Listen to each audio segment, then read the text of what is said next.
Welcome to Talking Crue, an official Motley Crue podcast.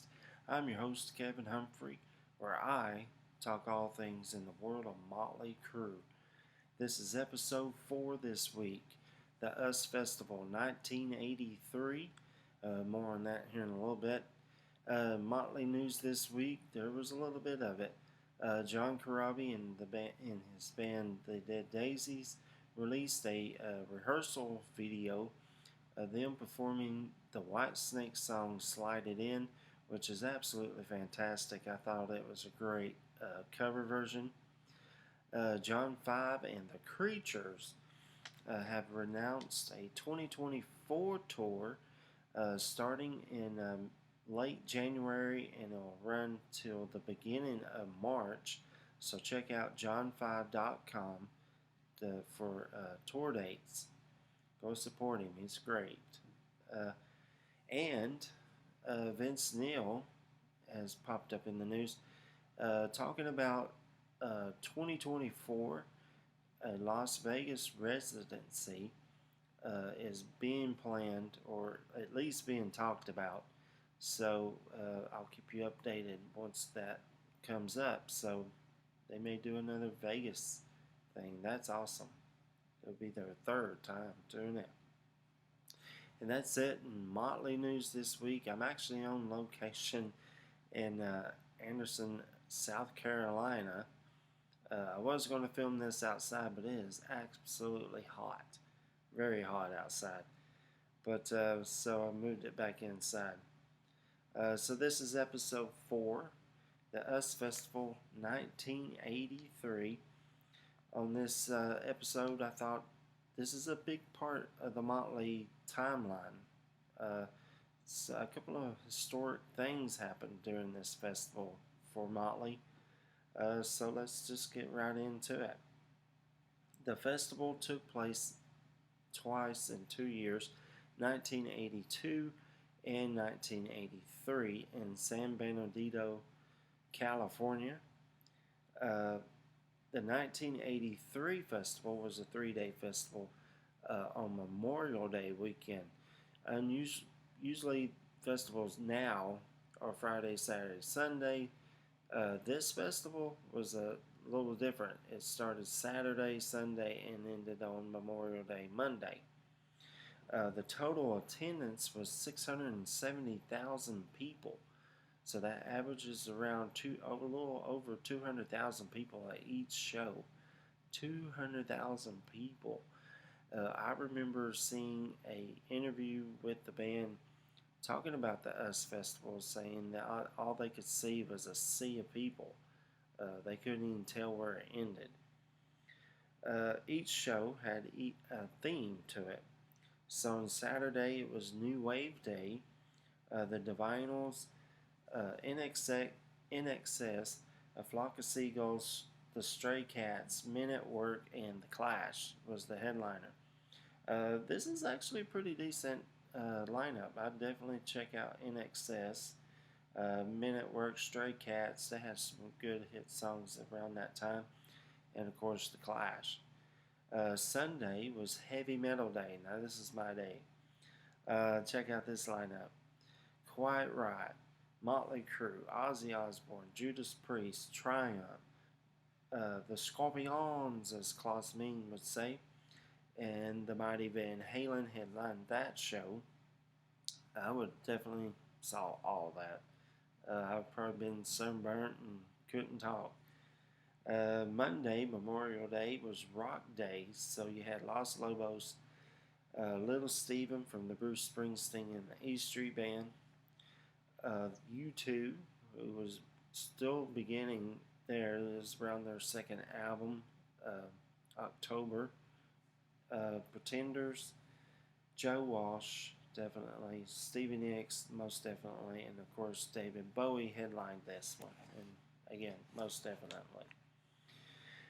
So what makes this a huge historic thing, or a huge part of their timeline for me, I think, as a Motley fan, is they did two things that was totally unpredictable. Number one, they're still recording their second album, Shout at the Devil. So they actually played 4 songs off of it. Nobody's even heard of. Plus, they did. They came out on stage in the Shout at the Devil costumes. So this is the first time everybody's seen this. So now let's talk about the show and the set list. So this lady comes out and tells everybody to scoot back, and then of course some people do, some people don't. Band takes the stage. They start off the show with "Take Me to the Top." Great song, absolutely fantastic way to start the show. Song number 2, "Looks That Kill." Again, great live. In fact, they kind of messed it up, but it's rock and roll and it's live. Vince kind of sings this the way he does the "Looks That Kill" demo. If you have the Shout at the Devil Crue version, you know what I'm talking about. Then they go into song number 3 off of Shout at the Devil, "Bastard." Fantastic live. It's so good. I almost forgot how great this song was live. Song number 4, the title track, "Shout at the Devil." In fact, that's what Vince says. This is the name of the new album that's coming out soon. Great live, as always. Crowd reaction was great, and especially for a song they never heard before. Then they go into song number 5, and that's "Merry Go Around." And if you watched last week's episode, you know my feelings on that song. It's actually really good live, though. I will say that. Song number 6 is "Knock 'Em Dead Kid." Absolutely fantastic live. The band sounds so good on this one. Fantastic performance. I love that song. I kind of wish they'd bring that one back into the set list. Then song number 7 was "Piece of Your Action." Absolutely fantastic live.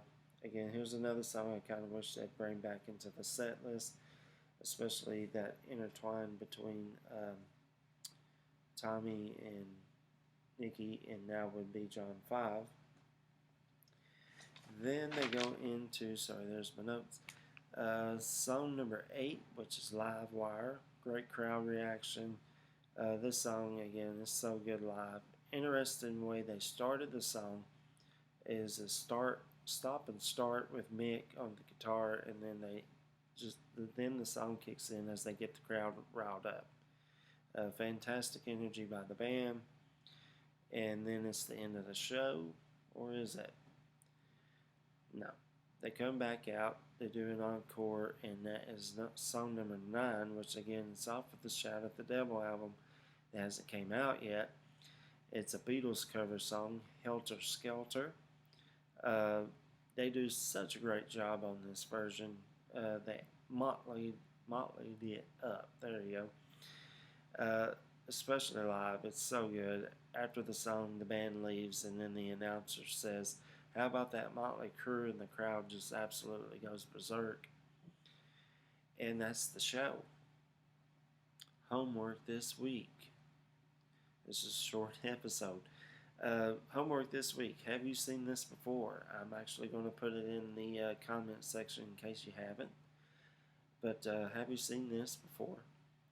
And homework question number 2, was you even there? Let me know. Write me a comment down below. I'd love to know. Now, next week is episode 5, and I'll be back home. Episode 5, we're going to continue on with the timeline. We're talking about the second album, Shout at the Devil. We'll go track by track, plus more timeline. A lot of stuff happened after the first album and this, between the second album. So, yeah, tune in next week to find out. And if you know anybody that's a Motley Crue fan, likes to talk about Motley Crue, hear about Motley Crue, send them this way. Give them the link. Tell them go on Google, Firefox, YouTube, Facebook, whoever else is out there. Type in Talking Crue. All the episodes will pop up. Don't forget to like, subscribe, give me a thumbs up. That actually helps out the podcast a lot. And I'll see you guys next Friday. And you, yes you, just took a ride. Just took a ride on the wild side.